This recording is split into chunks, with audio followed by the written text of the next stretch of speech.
आदरणीय अध्यक्ष महोदय, एलजी साहब ने अपना अभिभाषण दिया। अगर आपने उनके अभिभाषण को देखा होता जब वो पढ़ रहे थे तो उनका भी थोड़ा सा सीना चौड़ा हो रहा था जब वो कह रहे थे मेरी सरकार बहुत पारदर्शी है, मेरी सरकार बहुत अच्छी है, आज़ादी के बाद से आज तक सबसे अच्छा काम मेरी सरकार ने किया, मेरी सरकार ने सारे क्षेत्रों में बहुत अद्भुत विकास किया। फिर उन्होंने एक एक क्षेत्र गिनाया कि शिक्षा में कितना अच्छा विकास हुआ, स्वास्थ्य में कितना अच्छा विकास हुआ। मैं उन्हें बस ये कहना चाहता हूं कि हम आपको और मौके देंगे सीना चौड़ा करने के, अगर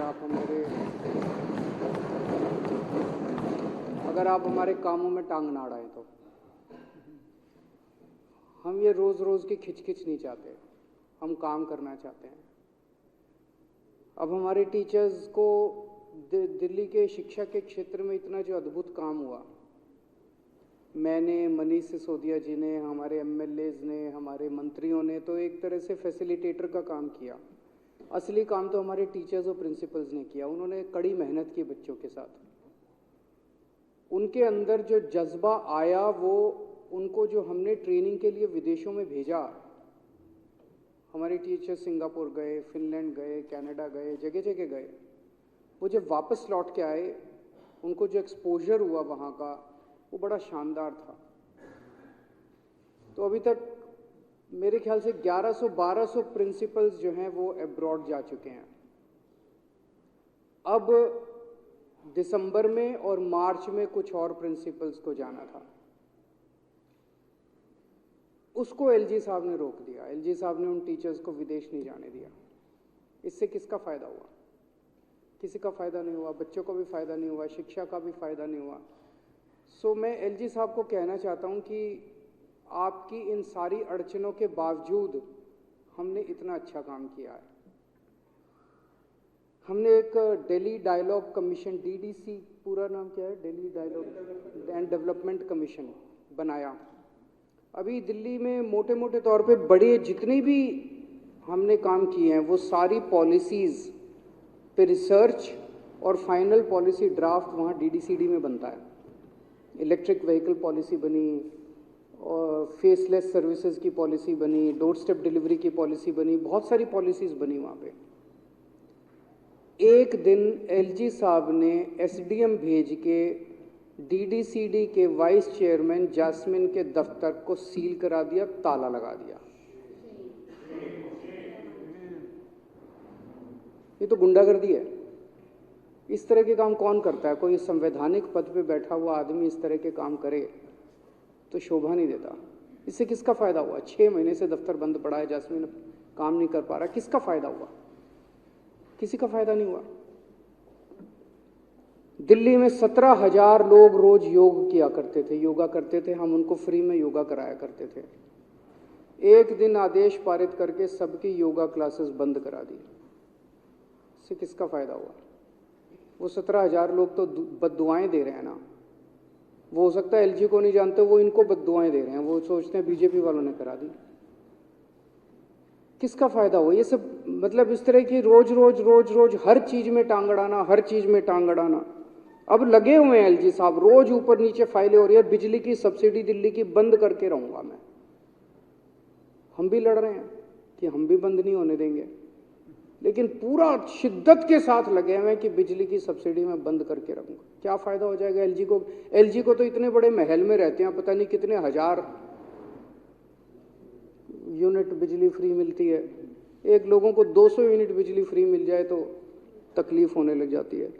मेयर के चुनाव नहीं होने दिए। अल्टीमेटली सुप्रीम कोर्ट से उनको जब आदेश आए तो मेयर के चुनाव हुए, हम लोग जीते। जब हम लोग जीते तो सबको पता चला कि कितनी गलत काम कर रहे थे ये बीजेपी वाले एलजी साहब। दिल्ली का बजट रोक लिया। बताओ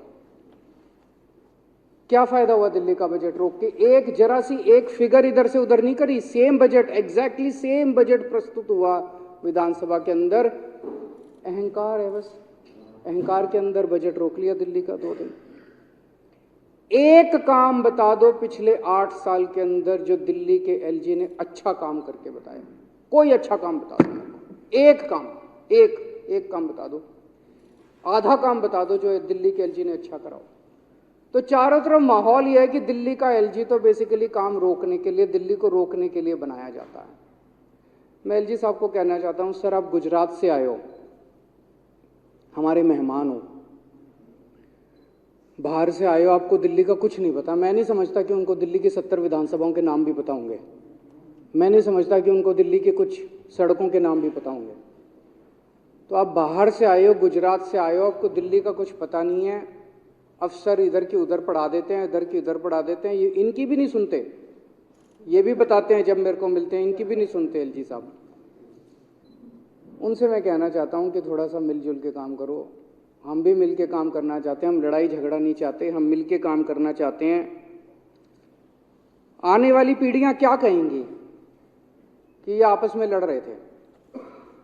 अभी हमें बहुत काम करने हैं, बहुत यमुना साफ करनी है, पूरी दिल्ली में सीवर की पाइपलाइन लगानी है, घर घर सीवर लेके जाने हैं, पानी की पाइपलाइन लगानी है, नए नए एसटीपी लगाने हैं, ट्यूबवेल लगाने हैं, इतनी बसें खरीदनी है, पोल्यूशन ठीक करना है, ट्रैफिक ठीक करना है। मिलके करते हैं ना, काम की कमी थोड़ी है, मिलके करते हैं ना, लड़ते क्यों हमसे। और हमारी मदद लो, लॉ एंड ऑर्डर में हम आपके साथ मिलके काम करेंगे, दिल्ली सुरक्षित होएगी। ये कोई हिंदुस्तान पाकिस्तान थोड़ी है। डीडीए में हमारे साथ मिलके काम करो, मिलके काम करेंगे, दिल्ली में अच्छा वो होएगा। ये डबल इंजन कहते हैं। जिस दिन दिल्ली के सीएम और दिल्ली के एलजी ने मिलके काम करना चालू कर दिया, ये असली डबल इंजन की सरकार है जी। और आजकल एक नया ट्रेंड चालू है, जब से मनीष सिसोदिया जी को इन्होंने गिरफ्तार किया है, तब से अब ये एक एमएलए को पकड़ पकड़ के धमकाया जा रहा है। मेरे पास एक एमएलए आया, बैठ तो जाओ, सुन तो लो, बता ही रहा हूं।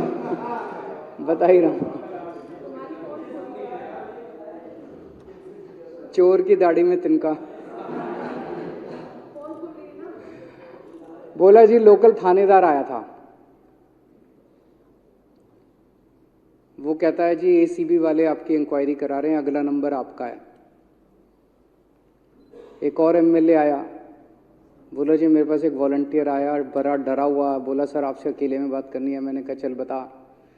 बोला जी ये लोग बड़े खतरनाक हैं, बहुत गंदे लोग हैं, इनसे बच के रहना, अगला नंबर आपका। एक एक करके, इनसे डरते तो नहीं हो? जेल जाने को तैयार बैठे हो? कौन कौन जेल जाने को तैयार बैठा, हाथ खड़े कर दे। मनीष सिसोदिया भगत सिंह का चेला है। मनीष सिसोदिया जेल जाने से नहीं डरता, इनकी जेल की सलाखों से नहीं डरते। और अगर कोई जेल जाने से डरता हो आप में से, आज आम आदमी पार्टी तोड़ छोड़ देना। आम आदमी पार्टी में आयो तो सर पे कफन बांध के आयो। आम आदमी पार्टी में आयो, अपने अपने घर में बोल देना जेल जाने को तैयार रहो, ये जेल में डालेंगे सबको। यही कर सकते हैं यही कर सकते हैं ये। अभी बता रहा हूं तुम्हारे अच्छे काम क्या है। 2 मिनट रुक जाओ।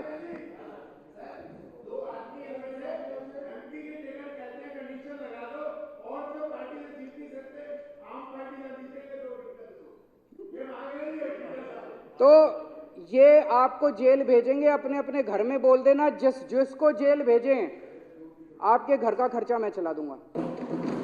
हम सारे मिलके चलाएंगे कि नहीं चलाएंगे? आपको अच्छा वकील हम देंगे, आपको जेल से वापस लेके हम आएंगे। हो सकता है 7-8 महीने, पिछली बार मैंने कहा था 4 महीने, अब 7-8 महीने हो सकता है। 7-8 महीने रहना पड़े जेल में, इससे फालतू ये कुछ नहीं कर सकते। लेकिन एक बात याद रखना, जैसे आज भगत सिंह का नाम पूरी दुनिया याद रखती है, ये वो मौका है भारत के इतिहास के अंदर जब आपका नाम भी याद रखा जाएगा, जो लोग अभी जेल में। मेरे को एक ऑटो रिक्शा वाला मिला, ऑटो रिक्शा वाला मेरे को कहता है जी आजकल व्हाट्सएप भेजने में डर लगता है। मैंने कहा क्यों? कहता कभी गिरफ्तार ना कर ले। पूरे देश में क्या डरा के रखा हो यार तुम लोगों ने, क्या हाल बना दिया देश का तुम लोगों ने। इसी के लिए आजादी की लड़ाई लड़ी थी। और अभी राहुल गांधी की सदस्यता तुम लोगों ने समाप्त कर दी। राहुल गांधी की सदस्यता समाप्त कर दी इन लोगों ने। डरते हो यार, तुम लोग तो बहुत डरपोक निकले। भारत के इतिहास में सबसे भ्रष्ट प्रधानमंत्री अगर कोई हुआ है, सबसे भ्रष्ट प्रधानमंत्री अगर कोई हुआ है, भारत के इतिहास में सबसे भ्रष्ट,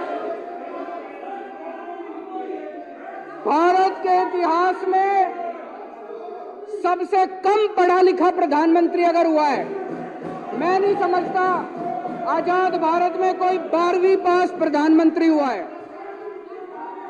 उनसे सरकार चलती नहीं है। अहंकार उनका 7वें आसमान के ऊपर है।